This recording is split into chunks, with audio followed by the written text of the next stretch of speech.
Era mediados de junio y la casa estaba llena de emoción. Se escuchaban cierres de maletas, los bloqueadores solares estaban alineados junto a la puerta, y la lista de vacaciones sacada de Pinterest por mi mamá estaba impresa y pegada en el refrigerador. Todos reían. Planeaban sus atuendos para las cenas en la playa y discutían si preferían hacer snorkel o montar a caballo por la costa.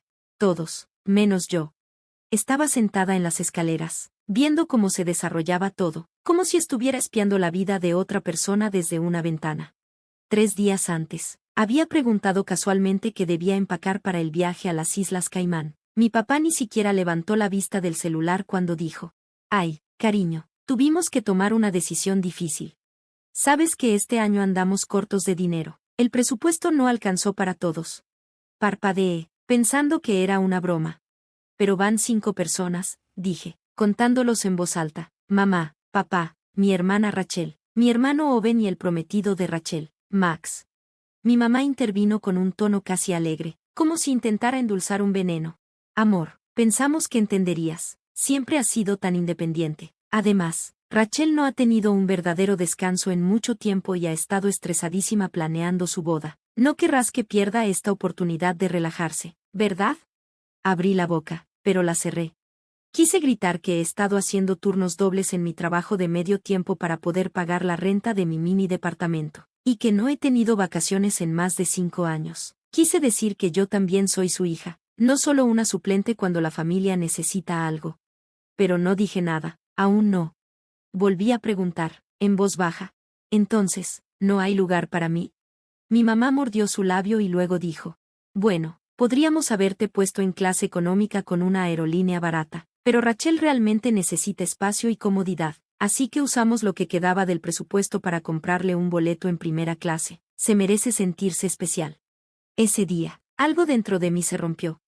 No por el boleto, ni siquiera por el viaje, sino por la manera en que hablaban de ella, con cuidado, con respeto, y la forma en que me hablaban a mí, como si fuera un extra, como si fuera la pasante de la familia, no un miembro.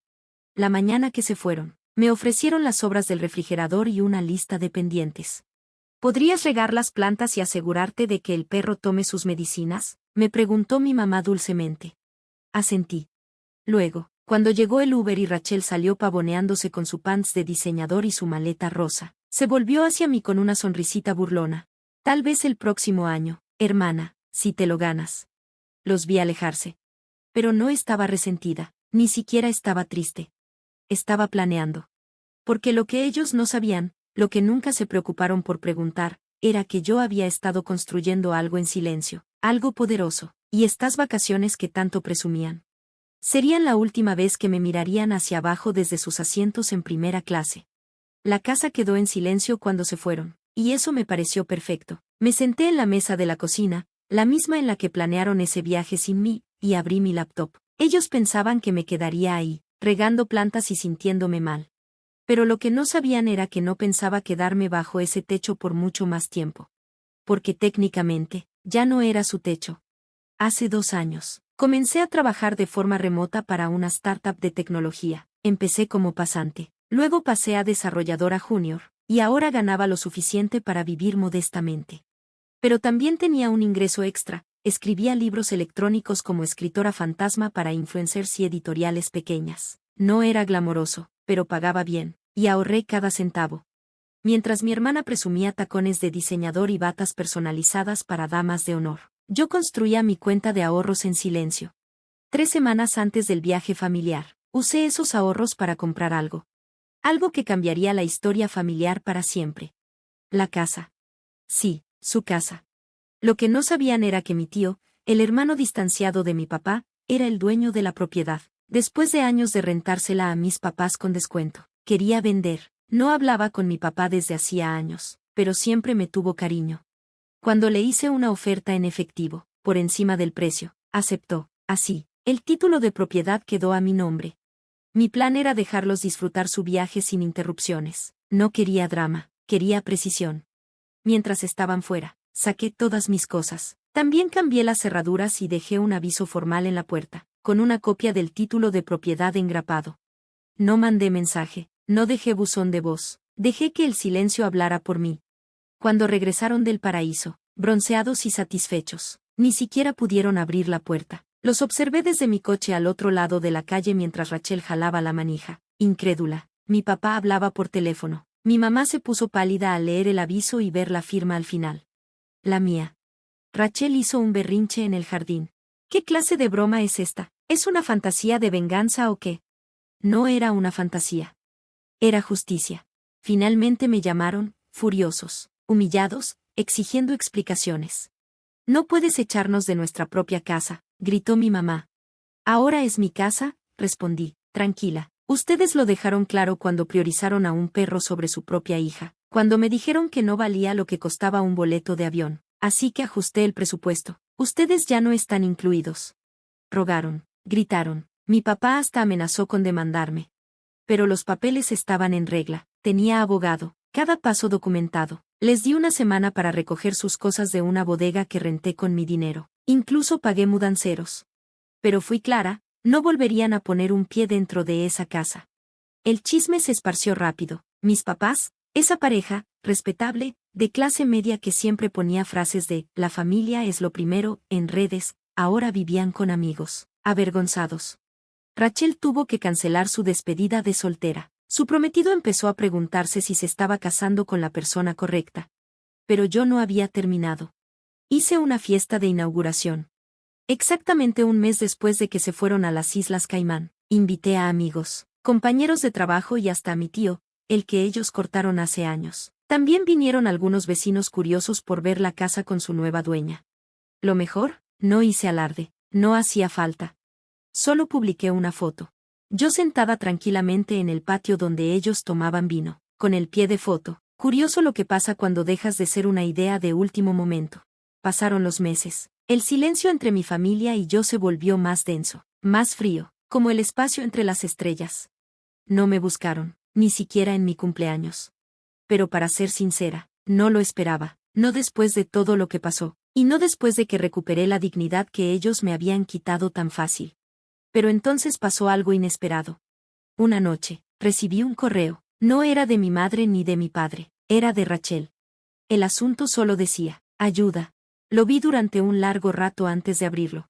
Escribió que su boda se había pospuesto indefinidamente. La familia de su prometido descubrió que ella usó parte del dinero de la boda para pagar un hotel de lujo durante su fiesta de compromiso. Intentó mentir. Encontraron los recibos. Él se fue. Mis papás, dijo, estaban mal. Después de ser desalojados, pasaron de sillón en sillón, hasta que los amigos se cansaron de su actitud. Mi papá perdió un cliente importante. La reputación de mi mamá como pilar de la comunidad se vino abajo cuando se supo la verdad sobre la herencia, la casa y cómo me trataron. Resulta que la gente sí nota cómo los padres tratan a sus hijos, y cómo esos hijos responden. Rachel me pidió que considerara dejarles volver a la casa, solo por un tiempo. Escribió. No son malas personas, solo cometieron errores. Me quedé horas pensando en esa frase. ¿Eran malas personas? No lo sé. Pero sí sé esto, cuando me dejaron atrás, no lo pensaron dos veces. Cuando pedí vacaciones, un cuarto, incluso amor, me dieron excusas, silencio o burlas. Yo era un fantasma en esa casa. Hasta que fui la dueña. Así que le respondí. Le dije que la casa de huéspedes estaba disponible para rentar, precio de mercado, totalmente amueblada, sin descuentos, sin favores. Si querían volver, sería por la misma puerta que cualquier otro, con dignidad, o no entrarían. Nunca respondió. Un año después, publiqué mis memorias. No cambié los nombres, no suavicé los detalles. Escribí cada capítulo con la fuerza de quien alguna vez lloró sola en un garaje, mientras el perro tenía un cuarto con aire acondicionado. El libro se volvió viral. Llegaron entrevistas, podcast, foros. Las editoriales me llamaron valiente. Yo no me sentía valiente, solo me sentía honesta. Y entonces pasó. En una firma de libros en mi ciudad, justo en la librería frente a la cual mi madre siempre pasaba para comprarle regalos a Rachel, los vi. Mis padres, formados en la fila. Los ojos de mi mamá estaban rojos y cansados, los hombros de mi papá caídos, como nunca los había visto. No estaban enojados, no estaban altivos. Eran pequeños. Cuando llegaron frente a mí, mi mamá dudó, sostenía el libro como si quemara. ¿De verdad escribiste todo esto?, preguntó con voz temblorosa. Sí, dije.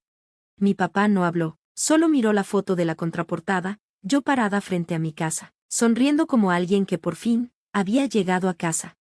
No pidieron perdón. Y yo no lo ofrecí, no en ese momento, tal vez nunca. Pero sí firmé su libro. Escribí, para los fantasmas que me enseñaron a embrujar con propósito. Y luego miré al siguiente lector, sonriendo. Porque a veces, la única disculpa que necesitas es tu propio éxito, escrito con tinta permanente.